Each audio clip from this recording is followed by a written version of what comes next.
আসলে আজকে আমরা যে আনন্দ মিছিলটা দিয়েছি,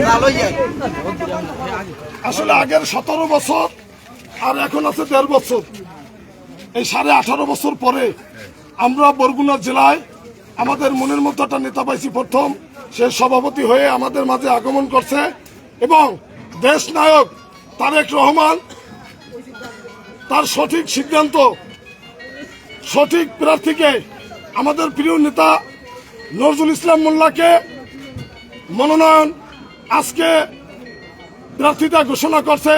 এই জন্য আল্লাহর কাছে লাখ লাখ শুকরিয়া আদায় করি যে আমরা আমাদের মাঝে এমন একটা নেতা আমরা পাইছি। এই বরগুনা জেলায় বাংলাদেশ স্বাধীন হওয়ার পর দ্বিতীয় এরকম কোন প্রথম নেতা আর আসে নাই। যারা নজরুল ইসলাম মোল্লার বিষয় অভিজ্ঞতা আছে, জানাশোনা আছে, একমাত্র তারাই জানে যে নজরুল ইসলাম মোল্লা কত ভালো মানুষ, কত ত্যাগী নেতা। তা দেশ নায়ক তারেক রহমান প্রার্থী যাচাই করতে তার কোনো ত্রুটি হয় নাই।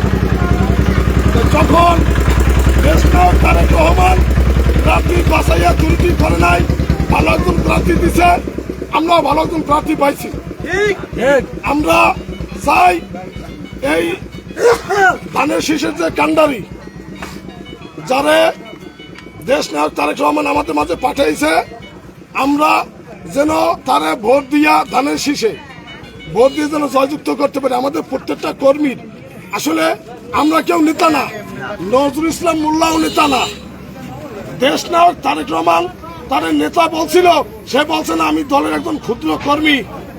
তো আমরাও দলের একজন ক্ষুদ্র কর্মী হিসেবে আপনার কাছে আকুল আবেদন থাকবে যে আমাদের চাল চলন, কথাবার্তায়, আমাদের ভালোবাসায় অন্য লোকে ভোট দিতে বাধ্য থাকিবে।